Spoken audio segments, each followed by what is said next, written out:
Yeah, man. Davis Rocks, Delta Chi, 1999. I got a story for you. Wow. Look at this place. I just happened to stumble upon it. Welcome to the Yolo Bypass Wildlife Area. Right here. Here it is. Fall 1999. I rushed Delta Chi. Changed my life forever. It was a shift. It was a paradigm shift in history.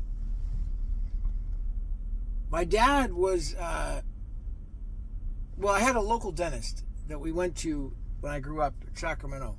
And down the street from my house in Cresthaven was Dr. Pearson's office that we went to. He was an old school dentist. He was so old school that I literally remember his equipment was like old and rusted and just outdated, and he was so cheap and frugal, but he was such a sincere guy. He was friend of the family. He was the family dentist, and he was just absolutely, we loved him and wouldn't go to anybody else.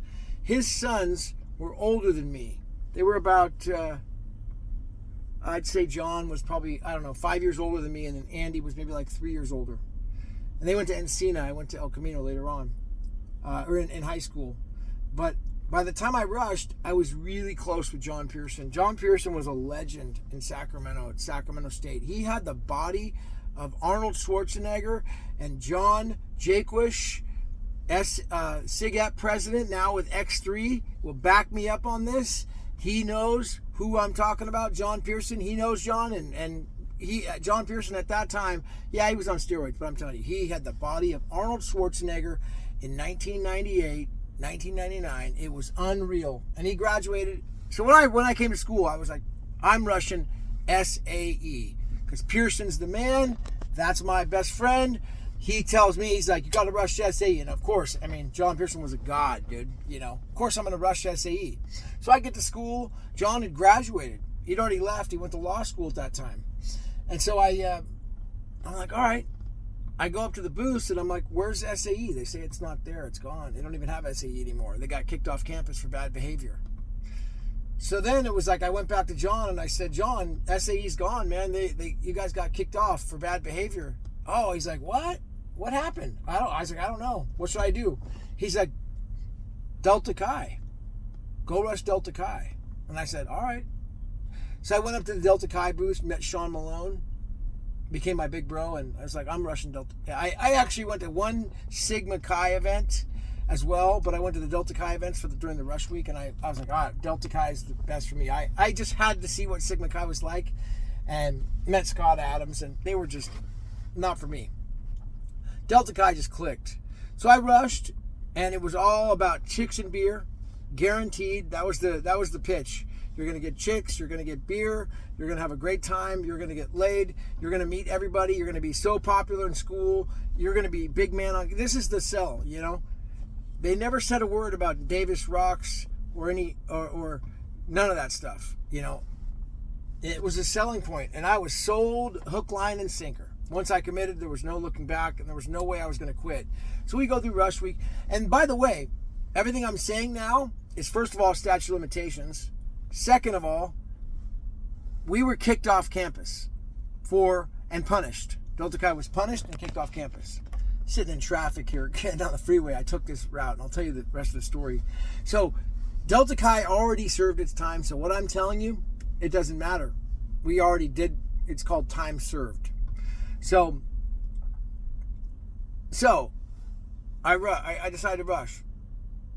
Sean Malone, convinces me, along with Mark Penny and Martin Munoz, Pat Wilkinson, Chris Mackey, Adam Thomas, all these guys convinced me, oh yeah, you got to rush Delta Chi. And I'm like, well, Sigma Chi looks really good, and Scott Adams is calling my phone, Then you're the rush chair. You're trying to convince the best guys. So you got, when you're rushing a fraternity, like because I became the rush chair, you have like the best, like the A team of people, right? You want to get the team of guys coming in, you don't want to get some B team of losers, deadbeats or whatever. You want to get the best guys. So you got like that class. So I was in the A team, I'm like the freaking cream of the crop, first round draft pick. So I'm kind of picking who I want to go, which fraternity I want. And so I'm like, negotiating, right? And they're selling me. I got sold hook, line, and sinker, chicks, beer, fraternity. Nothing about grades, I could care less. At least that wasn't the pitch. But parties and being popular, well-known, getting really that was it. Nothing else. We go through the big bro all the way for the first, I'd say, month, maybe less. Maybe it was like the first 3 weeks. We get the strippers at the Rush Week. Mountain Mike's Pizza. We get a strippers night, casino night, time of my life. Everything was paid for by the fraternity. I'm like, man, they were treating us so good. It's like courting me. And I was in, man. 20 of us decided to pin. Here we go. We're passing over the causeway now. That's what it looks like at the causeway. So, big bro night. You get your big bros, and it becomes a whole different game. Chicks and beer over. Now it's hell on earth. Now it's time. It's payback time for all the free shit that we got when we were coming in through Rush Week, and that's when people start quitting. Right? All the quitters quit. That's what they do. So we started with 20, and we ended with 10, but out of my pledge class. But we ended with 10. So I was like, oh my God, what is this? Everything changes. So we went to hell on earth, right? And it's Hell Week, basically. No, it wasn't even Hell Week yet. It was called Big Bro Night. And then as we go forward, there's another night, and it was may have been big. No, it wasn't Big Bro Night, but it was another night. It was like alumni night, and they take you out to those Davis Rocks. We went out there, 1999 fall. Ship us out there with like bags over our heads, and black. All in black, dressed in black, all us pledges, no idea where we're going, tied down in the back of a truck, get down, we go out there, get out, they throw us out in there, it's muddy, soaking wet, just absolute hell, and then, this night, like alumni night starts, fall 99, and they want us to say the alphabet. They want us to do things in unity. There's always a purpose. It wasn't just being mean. It was like, all right, tell us the alphabet. Alpha, beta, gamma, delta. But not just me. You got to go down the line, and everybody says it. I say one letter, the next guy says a letter. The next guy says a letter. That way they know that everybody studied and they did their homework. They learned the Greek alphabet. There's always one guy. He doesn't know the letters. He didn't study. He didn't do anything. So, then you got to punish. Why?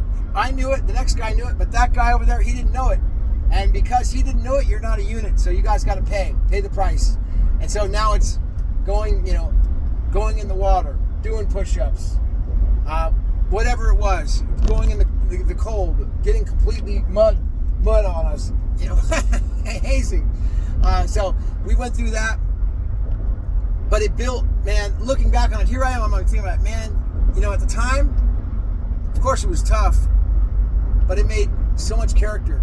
Chris Mackey was the president. He was the president of the fraternity, and he had gone to the Marines out of high school.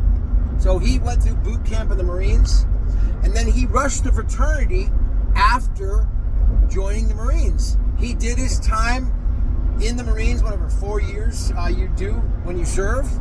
He went and fought in the, I think they even went to Iraq, one of those wars. Came back, rushed the fraternity as a freshman. So he was like 22 when he rushed, 23, so he's older.